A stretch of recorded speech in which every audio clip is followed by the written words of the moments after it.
Eh bien, si vous voulez bien, nous allons donc commencer par une question de portée tout à fait générale pour planter le décor. À 2 ans de l'échéance de la stratégie décennale 2014-2013, 2023, pardon, quel bilan tirez-vous de l'implémentation du plan Sénégal émergent? Alors, d'abord un bilan de satisfaction parce qu'il faut rappeler le contexte dans lequel le plan Sénégal émergent a été mis en place par le président Macky Sall. Nous avons eu des décennies d'efforts de notre administration, de volonté politique par les prédécesseurs du président de la République qui nous ont permis d'avoir des croissances de l'ordre de 2% dans les années 60-70, une moyenne. 3% en moyenne sur les années 2000. Et le président de la République a voulu qu'il y ait davantage de productivité, une croissance plus importante et qu'elle soit mieux partagée par les populations, avoir une inclusivité sociale. Et avec cette ambition, il nous a fallu d'abord faire un effort de planification. C'est pour ça qu'on a un plan Sénégal émergent qui va au-delà de la durée des mandats du président de la République. Donc une planification minimale sur 20 ans pour permettre au Sénégal d'entrer dans l'émergence économique. Et ce plan est divisé en deux séquences. D'abord une première séquence 2014-2019 qui est le PAP 1 et puis le PAP 2 2019-2023. Donc c'est un bilan satisfaisant puisque de façon synthétique, on peut le dire, le Sénégal a quitté une trajectoire de croissance de 1,7% en 2011. Avec le plan Sénégal émergent, nous sommes aujourd'hui à une trajectoire de croissance de 6% en moyenne sur les 5 dernières années. Donc c'est une croissance multipliée par 4 avec des recettes budgétaires plus importantes et des efforts sociaux qui sont faits en direction des populations, comme le dit le président, pour briser la chaîne de transmission intergénérationnelle de la pauvreté. Écoutez, monsieur le ministre, nous allons donc rentrer un peu plus en détail dans ce bilan que vous jugez plus que satisfaisant. Et on a envie de savoir, parce que dans ce plan Sénégal émergent, l'un des piliers majeurs concernait justement la transformation structurelle de l'économie sénégalaise pour booster la croissance. Ça, c'était donc l'objectif. 7 ans après sa mise en œuvre, donc, quelles sont aujourd'hui les réformes majeures engagées et où abouties? Et quels en sont l'impact aujourd'hui sur la vie quotidienne des Sénégalais? Tout d'abord, vous avez parlé de la transformation structurelle de l'économie. Il y avait de la croissance avant le plan Sénégal émergence. Mais quel type de croissance? Nous avions une croissance qui était issue de deux secteurs majeurs, c'est les télécommunications et les services financiers. C'est dû au développement d'Internet, au développement de tous les services à valeur ajoutée qui sont d'ordre financier, la microfinance, mais aussi tout ce qui est autour de la téléphonie, le mobile banking, le mobile money et autres. Mais le président de la République a insisté pour que dans le plan Sénégal émergent, qu'on augmente le spectre de moteurs de croissance. Je vous ai parlé de télécommunications, de services financiers. On a voulu que l'agriculture crée davantage de valeur ajoutée, participe davantage à la croissance, participe davantage à la constitution de notre PIB. Que l'industrie commence à renaître. Nous, quand on était jeunes, quand on était... Bon, on est toujours jeunes. Quand on était peut-être moins âgés que cela, il y avait des usines qui fabriquaient des chaussures, une certaine industrie qui fabriquait des piles, mais qui ont disparu. Pourquoi? Parce qu'on avait un manque de compétitivité. Pourquoi? Parce qu'il y a des éléments, des prérequis à l'industrialisation qui n'existaient pas en Afrique.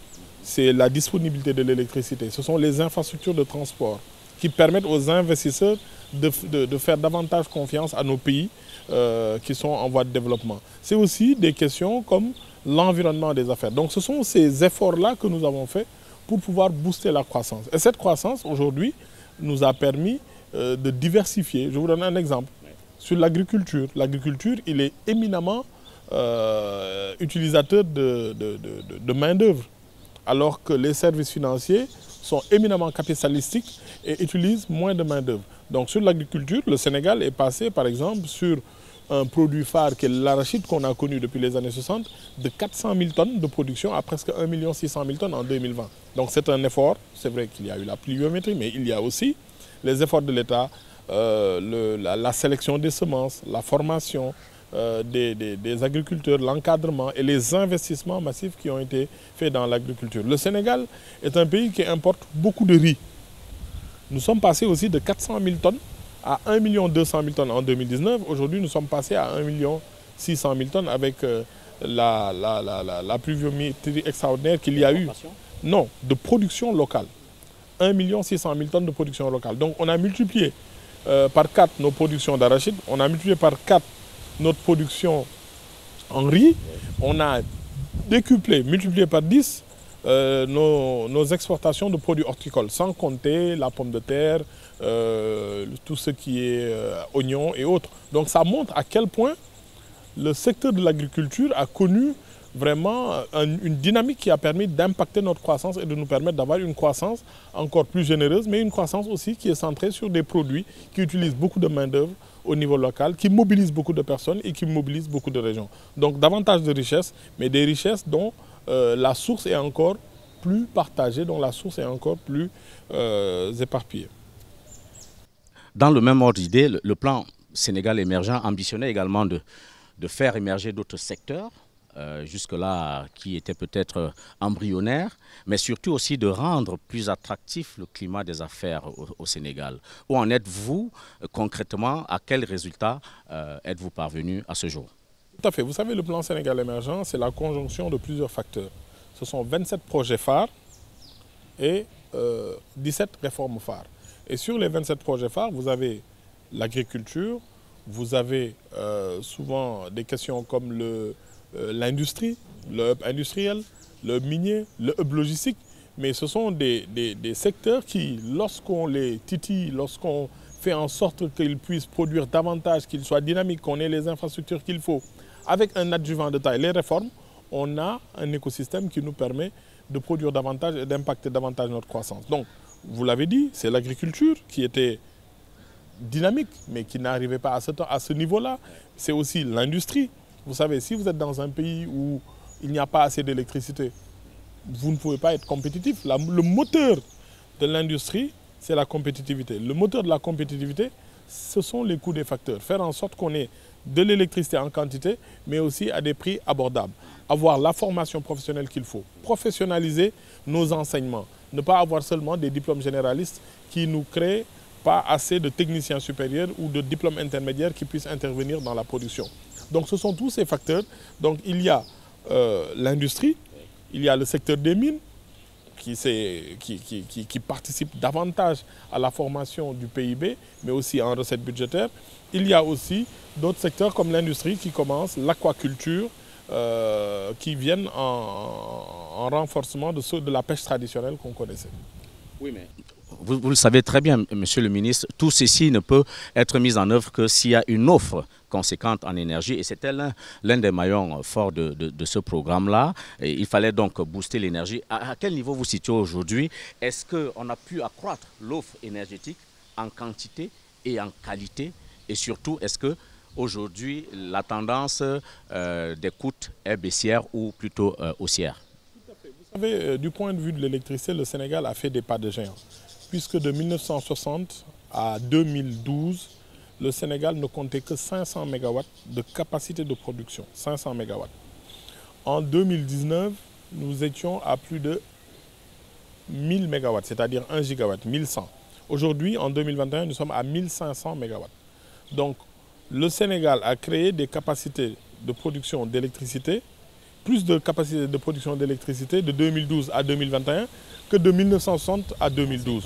On a triplé nos capacités entre 2012 et maintenant. Et c'est au bénéfice de notre économie. C'est la raison pour laquelle aujourd'hui, vous avez la sidérurgie qui renaît. À l'entrée de Dakar, vous voyez des usines qui fabriquent du fer sur place. Vous avez aussi l'électricité en bourse. L'électrification rurale, nous sommes passés de 24% à 58% d'électrification rurale.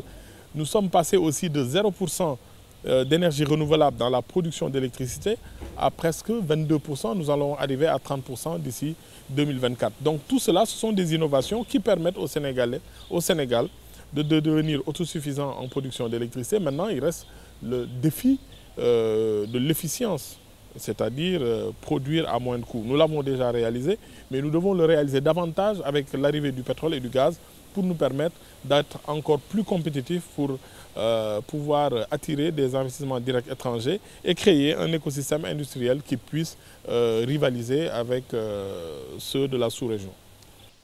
Alors, un Sénégal hub logistique, un Sénégal hub industriel et un Sénégal hub de services régional, vous y croyez vraiment? Alors qu'à côté, on a quand même des géants comme le Nigeria et des pays, des jeunes premiers comme le Bénin et autres qui pointent également leur nez. Quels avantages compétitifs propose aujourd'hui le Sénégal pour véritablement leader ce domaine-là? Tout à fait. C'est d'abord une question d'ambition. Et le président de la République en la matière a une ambition affichée. C'est de devenir le hub industriel, le hub régional, le hub logistique de référence pour la sous-région. Et je pense qu'aujourd'hui, nous avons tous les atouts naturels. D'abord, la proximité. Nous sommes à 5 heures de Bruxelles, 8 heures de New York. Nous avons les infrastructures qu'il faut, l'aéroport de dernière génération qu'il faut. Nous sommes en train de travailler sur un port minéralier vraquier de Bargny et un nouveau terminal à conteneurs, un port à Ndayane avec Dubai Port World. Et nous avons les infrastructures de connexion, l'autoroute à péage qui va aujourd'hui jusqu'à Touba, au centre du Sénégal, qui ira demain jusqu'à Kaolack, qui ira demain jusqu'à Saint-Louis pour relier la Mauritanie, demain qui ira jusqu'à la frontière avec le Mali. Donc le Sénégal est en train de se doter des moyens de son ambition. Cette ambition du président Macky Sall de faire en sorte que nous soyons la plaque tournante. Il faut des réformes qui sont en train aussi d'être mises en œuvre pour pouvoir arriver à cela. Donc c'est bien possible si nous y croyons et si nous y mettons les moyens. Et le président de la République est en train de mettre les moyens avec tous ces éléments que je viens de vous dire. D'accord. Et le Sénégal se positionne aussi en Afrique comme l'un des chantres du développement durable. Mais beaucoup moquent cette position en se disant que c'est un hobby de riches. Parce que pour prétendre faire du développement durable, il faut avoir le minimum. Est-ce que ce n'est pas comme on dit, est-ce que ce n'est pas un caprice de jeunes premiers? Vraiment, est-ce qu'aujourd'hui, la base industrielle, vous venez de le dire, cette base industrielle est encore à mettre en place, mais déjà, on veut parler de développement industriel, de développement durable. Est-ce que ce n'est pas un peu essayer d'imiter les pays riches en Occident qui peuvent se le permettre? Surtout quand on connaît le coût de la mise en œuvre de ces développements durables. Alors, ma conviction, et c'est celle de l'État du Sénégal, du président de la République, c'est que les deux sont compatibles. Ce n'est pas le développement ou le respect de l'environnement. Les deux peuvent aller ensemble. Je pense que nous devons apprendre des erreurs des pays développés qui ont peut-être, avec l'époque de l'industrialisation, développé l'industrie au détriment du respect de l'environnement. Je pense qu'on peut développer notre économie industrialisée tout en respectant. Je vous donne un exemple. Le Sénégal a multiplié par 3 sa capacité de production en électricité, mais a réservé 30% de ses productions aux énergies renouvelables. Alors qu'il y a beaucoup de pays de l'OCDE, beaucoup de pays de l'Union européenne qui n'en sont pas encore à ce niveau. Donc c'est bien possible. Si autant on multiplie par 3, autant 30% de notre production vient de ces énergies renouvelables. Et les énergies renouvelables aujourd'hui sont une solution. Je donne un exemple. Nous avons un défi d'accès à l'électricité, d'accès universel à l'électricité pour le monde rural. Peut-être qu'il y a quelques décennies, quand on parlait d'énergie renouvelable, de solaire, les infrastructures étaient chères, mais aujourd'hui peut-être les infrastructures sont moins chères. Mais en tout cas, le Sénégal le réussit. Nous avons des parcs éoliens, nous avons des parcs solaires qui fonctionnent bien avec des investisseurs privés, ce qu'on appelle les IPP, des partenariats publics-privés sur l'électricité. Donc c'est bien possible. Le développement peut s'accommoder du respect de l'environnement. C'est un défi pour le monde. Ce que nous devons faire, c'est de ne pas aller sur l'un tout en oubliant l'autre. Parce que ce qu'il ne faut pas oublier, c'est que le monde dans lequel nous vivons, la Terre nous a été léguée et demain nous devons le léguer à des générations futures. Si nous sacrifions cette nature généreuse qu'on a mis à notre disposition, nous sacrifions aussi peut-être des générations futures, en leur donnant une industrie, en leur donnant des technologies, mais en leur léguant aussi un réchauffement climatique, en leur léguant aussi des changements climatiques qui rendent invivable la Terre. Donc c'est une question d'ambition, mais c'est aussi une question de responsabilité. Et moi je trouve que l'ambition et la responsabilité peuvent aller de pair. Oui, j'entends bien, monsieur le ministre, mais lorsqu'on voit même certains pays occidentaux qui freinent des quatre fers, parce que même là-bas, l'unanimité n'est pas faite autour de ces questions-là, et surtout quand on voit le coût de revient pour la mise en place de ces solutions dont nous n'avons pas la technologie, est-ce que finalement ces pays-là occidentaux qui veulent nous pousser dans cette voie-là, est-ce qu'ils n'ont pas beau jeu finalement de nous vendre des technologies dont eux seuls ont aujourd'hui la solution? La stratégie du président de la République en la matière a été très prudente, vous l'avez vu. Ce sont des partenariats publics-privés, donc des privés qui prennent le risque technologique, qui prennent le risque financier, qui prennent le risque commercial et qui s'installent et qui nous produisent de l'électricité à un coût moindre. À un coût moindre.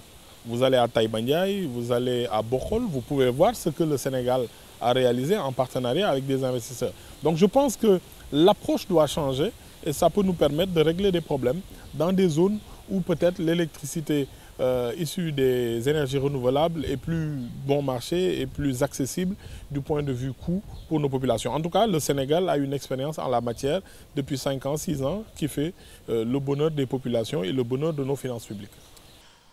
Dans le plan Sénégal émergent, il y a également le capital humain. Le capital humain, parce que tout cela ne peut être mis en œuvre que s'il y a la ressource humaine qualifiée, en tout cas, qui comprend les enjeux. À ce niveau, où en êtes-vous avec la formation, la révolution des mentalités? Est-ce qu'aujourd'hui, on peut dire que, de façon générale, la ressource humaine suit la vision politique qui est... Tout à fait. Il faut d'abord camper le décor. Nous sommes dans un environnement assez particulier. Vous le savez aujourd'hui, 75% de la population du Sénégal est constituée de jeunes qui ont moins de 35 ans. Donc ça crée un besoin de dépenses en formation et en santé qui est très importante. D'où une difficulté à pouvoir prendre en charge tout cela. Mais je pense que le mérite du plan Sénégal émergent est que le président de la République Macky Sall a très vite vu qu'il ne fallait pas seulement nous donner une croissance importante, nous donner davantage de recettes budgétaires, sans pour autant prendre en compte les questions sociales. Créer de l'inclusivité, c'est le mot qu'il utilise d'habitude, faire en sorte que chaque Sénégalais puisse évoluer dans le même sillage que notre économie. Et ces années de croissance entre 2012 et 2020 nous ont permis d'avoir davantage de recettes budgétaires. Mais ces recettes budgétaires ont été investies dans les infrastructures pour nous permettre d'être davantage compétitifs, pour avoir davantage les moyens de pouvoir produire de l'électricité, d'avoir des voies, d'avoir des universités, pour parler de capital humain. Mais d'abord, de donner à ceux qui n'en ont pas. Au Sénégal, il y a la politique des bourses de sécurité familiale qui permet à presque 500 000 familles sénégalaises de recevoir chaque année un transfert cash d'argent de la part de l'État, pour leur permettre d'avoir le minimum social. Des personnes qui ne... Première chose, c'est la première chose. Deuxième chose, c'est la question de la santé. Parce qu'avant la formation, il faut avoir un minimum pour vivre. Donc il y a des gens qui n'avaient jamais bénéficié de concours de l'État. On a créé la carte de l'égalité des chances. 50 000 personnes qui bénéficient de la carte de l'égalité des chances. La couverture maladie universelle. Avant 2012, il n'y avait que 20% de Sénégalais qui disposaient de la couverture maladie universelle. C'est quoi la couverture maladie universelle? Vous vous abonnez avec 3 500 francs CFA, l'équivalent de 5 € par an, et vous avez la possibilité d'être soigné partout où vous allez, dans les structures de santé publique, en payant juste 20% du montant de la consultation ou des actes médicaux. Et en payant pour des médicaments dans une pharmacie, 50% des médicaments s'ils sont génériques. D'abord, c'est un effort, ce n'est pas parfait, mais c'est d'abord un effort qui permet à beaucoup de nos compatriotes d'avoir accès aux soins de santé qui deviennent de plus en plus chers.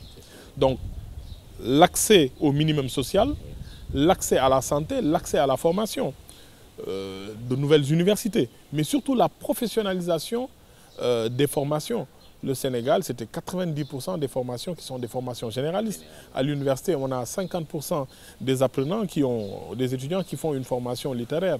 Donc l'idée, c'est de créer des ISEP. Nous avons créé des ISEP, des instituts supérieurs d'enseignement professionnalisé, pour avoir davantage de formations professionnelles.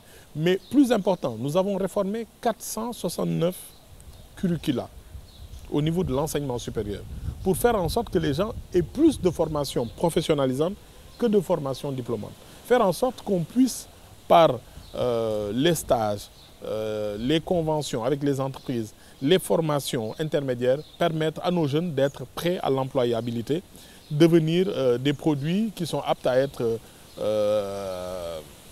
aspirés par le marché du travail. Parce que chaque année, nous avons 200 000 jeunes qui entrent dans le marché du travail. Donc, davantage préparer nos jeunes en leur donnant la santé dans les familles, le minimum social, en leur permettant d'avoir une formation qui est conforme aux besoins de notre économie. Et ça se fait de plus en plus. Et vous le voyez, la semaine prochaine, le 22 avril, le président de la République va recevoir les jeunes pour tenir ce qu'on appelle le Conseil national pour l'insertion et l'emploi des jeunes.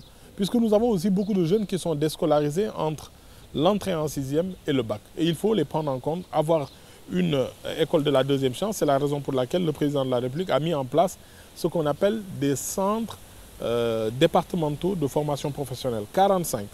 Dans chaque département du Sénégal, qu'on ait un centre qui puisse donner des formations courtes de 6 mois, de 1 an, à des jeunes qui puissent s'insérer automatiquement, trouver un emploi. D'accord. Alors, nous allons donc aborder aujourd'hui la question de la gouvernance locale. L'acte 3 de la décentralisation est effectif depuis 2014. Mais il semble que le transfert de compétences ne s'est pas accompagné du transfert de ressources, notamment financières. Et moi, la question que j'ai envie de vous poser, Monsieur le ministre, c'est quelle est la part que vous réservez dans le plan Sénégal émergent aux collectivités territoriales décentralisées? Quelle est la part qu'elles doivent prendre dans ce plan? L'option du président de la République a été toujours de mettre en place un développement territorialisée des politiques publiques. La mise en œuvre des politiques publiques doivent être territorialisées. Dans chaque département ou région du Sénégal, qu'on puisse avoir des institutions fortes. C'est la raison pour laquelle on a mis en place l'acte 3 de la décentralisation qui nous a permis d'avoir une communalisation intégrale. Parce qu'avant, il y avait des communes et des conseils ruraux, des communautés rurales. Aujourd'hui, il n'y a plus une distinction entre les communes rurales et les communes urbaines.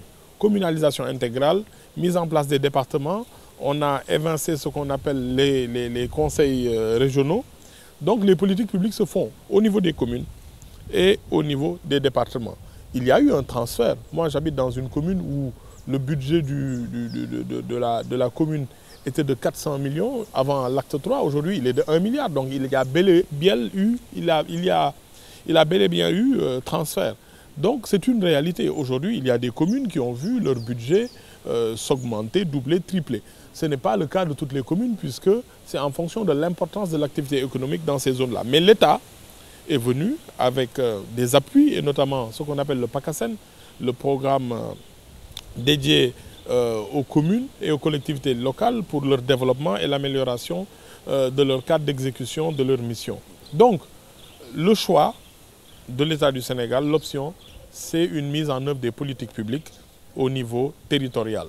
Maintenant, c'est un processus qui se met en œuvre petit à petit, mais déjà depuis 2014, beaucoup d'avancées ont été notées et on s'inscrit dans cette même lancée. Je dois préciser aussi que le Sénégal s'est doté d'un plan national d'aménagement du territoire qui met Dakar comme le centre, la capitale, mais qui crée ce qu'on appelle les métropoles d'équilibre. Il y en a 11 au Sénégal qui doivent recevoir des projets publics en priorité pour équilibrer le développement démographique, mais aussi le développement économique du Sénégal pour ne pas avoir de macrocéphalie comme dans d'autres pays. Mais, Monsieur le ministre, vous savez que l'un des problèmes des pays africains, notamment du Sénégal, c'est l'accès au crédit. C'est une véritable gageure. Or, si on veut vraiment aboutir pour que le PSE soit un succès, il faut permettre à ceux qui ont des projets, à ceux qui voient grand, de pouvoir accéder au financement. Qu'est-ce que vous avez prévu dans ce plan-là pour ces gens-là? Et surtout, vous l'avez dit, 75% plus ou moins de la population est jeune. Et puis, il y a aussi une part importante des femmes. Et ce sont ces bras, c'est cette force de production-là qui a besoin des financements. Comment est-ce que vous comptez démocratiser leur accès au financement? Faire un petit rappel, je pense qu'entre 2000 et 2012, le Sénégal a mis 43 milliards dans les politiques de promotion de la jeunesse, d'emploi, de création d'entreprises et autres. Entre 2017 et 2020... Avec quel taux de succès? Oui, avec quel taux de succès, on en parlera. De 2017 à 2020, le Sénégal a mis en place ce qu'on appelle la DER, la délégation à l'entrepreneuriat rapide. Oui. Le qualificatif rapide n'est pas innocent. Pourquoi? Parce qu'on a senti qu'il y avait beaucoup de tracasseries administratives pour permettre à un jeune de pouvoir développer son activité. Avoir un crédit de 500 000, démarrer un petit fast-food ou une petite cantine, avoir un crédit de 1 million pour développer un site internet, ce genre de choses, avoir un petit crédit de 5 millions pour pouvoir développer sa petite activité agricole, avoir les petits investissements. Donc le président a mis massivement, sur ces 3 dernières années, 60 milliards. Juste 3 dernières années, je ne remonte pas à 2012 ou à 2014. Pour permettre aux jeunes d'avoir un accès plus simple au financement. Ça doit être accompagné de réformes et on est en train d'y travailler. Vous avez vu qu'on a même créé maintenant un ministère de l'économie sociale et solidaire avec la microfinance. Parce qu'il y a une logique, une cohérence d'ensemble.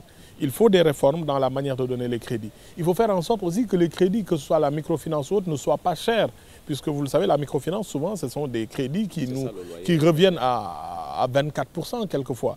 Donc, toutes ces choses ont été prises en compte et dans la démarche, il y a une telle cohérence que ça se met en place petit à petit. Et vous l'avez vu, avec cette situation difficile de la pandémie, le fonds de garantie des investissements prioritaires, le FONGIP, a été renforcé parce que l'État du Sénégal a un dispositif de financement, mais aussi un dispositif de garantie des investissements prioritaires. Il y a des entreprises, puisque ce sont les entreprises qui doivent créer les emplois. Ce sont les entreprises qui créent des emplois pérennes. Donc, permettre à ces entreprises d'avoir les moyens de se faire garantir par l'État, par un dispositif qui est accepté par la Banque centrale et de pouvoir développer leurs activités. Donc, dispositif de financement pour les jeunes et les femmes avec moins de tracasseries administratives, moins de bureaucratie, dispositif de garantie bancaire, mais aussi un dispositif de facilitation, d'accompagnement, d'assistance technique pour les jeunes entrepreneurs puisqu'on n'est pas entrepreneur. Mais un dispositif sérieux qui nous permet de pérenniser et de rentabiliser tous ces investissements et ces efforts faits par l'État du Sénégal vis-à-vis des jeunes et des femmes pour créer cette dynamique, mais aussi cette mentalité d'entrepreneur. Oui, mais à vous entendre, c'est bien, ça ce sont les intentions, mais dans la réalité, Monsieur le ministre, est-ce qu'on peut avoir quelques chiffres, c'est possible, pour illustrer? Mais c'est une dynamique. Vous savez, le Sénégal, comme les pays africains, ce sont de jeunes nations. Par exemple, est-ce que l'État du Sénégal a fixé un plancher pour le loyer de l'argent?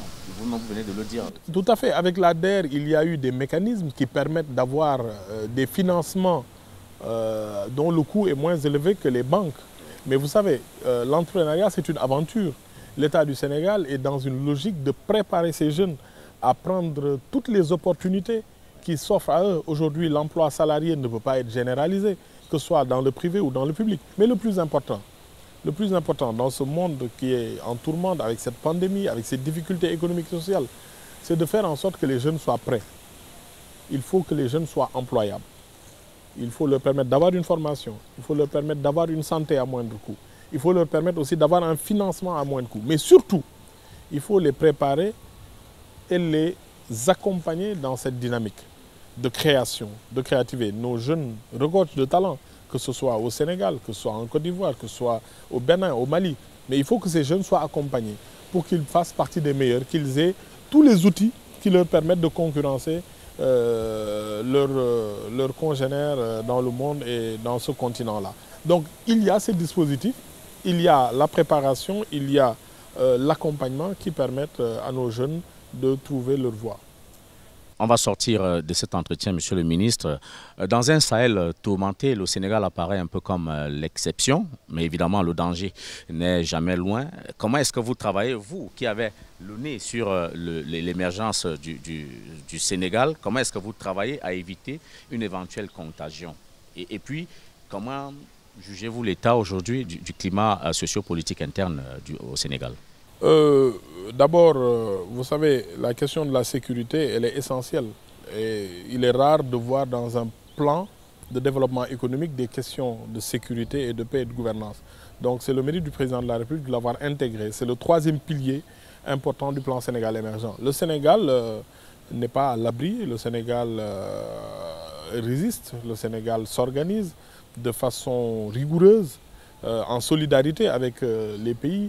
D'abord, c'est de la réflexion, d'abord, c'est de la coopération entre pays du Sahel. C'est aussi de la coopération avec nos partenaires des autres continents pour organiser notre pays, pour organiser la sécurité, la défense. C'est quelque chose de pas du tout facile, mais le Sénégal a une armée professionnelle, une armée de métier qui sait s'organiser, qui sait travailler dans ces situations difficiles. Nous y travaillons. Vous savez, les questions militaires méritent la plus grande discrétion, mais le Sénégal est debout, le Sénégal est organisé, puisque c'est une question essentielle. On ne peut pas évoquer le développement, on ne peut pas évoquer le développement sans le bien-être des populations, mais on ne peut pas évoquer tout cela sans la paix, sans la démocratie, sans la bonne gouvernance. C'est la raison pour laquelle le Sénégal prend les questions de sécurité comme une super priorité. Et c'est la raison pour laquelle je pense aujourd'hui que ces efforts nous permettent encore d'être parmi les pays qui n'ont pas encore subi ce genre de choses malheureuses. La situation interne? La situation interne, écoutez, le Sénégal est une démocratie. Dans une démocratie, il ne peut pas y manquer de soubresauts. Nous avons vu la situation dans les plus grandes démocraties du monde. N'oubliez pas qu'en 2020, le Capitole a été attaqué. N'oubliez pas qu'en 2020, le Bundestag a été attaqué. N'oubliez pas qu'en 2020, les Champs-Élysées ont été peut-être coupés de la France pendant quelques semaines. Donc le Sénégal peut connaître des soubresauts, des difficultés en interne, et qui sont essentiellement dues à ce qu'on vit partout dans le monde. C'est les externalités négatives de cette pandémie. Les gens qui perdent leur emploi, une économie affaiblie. Vous savez, notre économie est très informelle. Beaucoup de gens vivent au jour le jour. Et le fait de restreindre les libertés peut créer des situations très difficiles.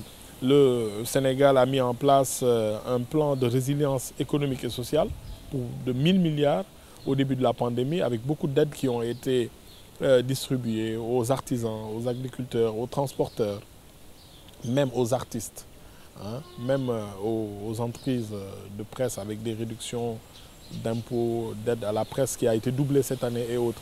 Donc ce sont des mesures qui sont difficiles mais qui sont nécessaires pour le fonctionnement de nos institutions. Le Sénégal est une démocratie. Pourquoi je le dis? Parce que l'exécutif définit et met en œuvre les politiques de la nation. Le Parlement vote les lois, vote le budget, la justice fait son travail. Mais le Sénégal aussi est un pays qui est marqué par une tradition de dialogue. En 2019, le président de la République a gagné les élections avec une majorité écrasante pour une démocratie africaine, 58%. Mais malgré tout, il a appelé au dialogue. Il a mis en place une commission nationale du dialogue, une commission du dialogue national et une commission du dialogue politique, où presque tous les partis, ceux qui ont voulu y participer, y ont participé. Et 27 points ont été à l'ordre du jour. Sur les 27 points, il y a eu 25 points sur lesquels les acteurs politiques se sont entendus. Aujourd'hui, ce dialogue continue. Et au-delà du dialogue politique, vous l'avez vu, nous avons toujours eu l'habitude depuis les années 90, en 93, de mettre en place ce qu'on appelle un code électoral consensuel. À chaque fois qu'il y a des choses à changer dans le code électoral, on ne va pas directement à l'Assemblée pour dire ceux qui ont la majorité décident. Non. On se retrouve dans le cadre d'un dialogue politique et on discute de ces sujets jusqu'à trouver un consensus. Donc cette tradition, malgré les soubresauts, une démocratie ça vit avec des tournants difficiles, des tournants faciles, d'autres moins faciles. Mais nous avons une démocratie qui vit. D'ailleurs, dans un pays où on peut manifester, c'est l'expression de la démocratie. Monsieur le ministre, merci.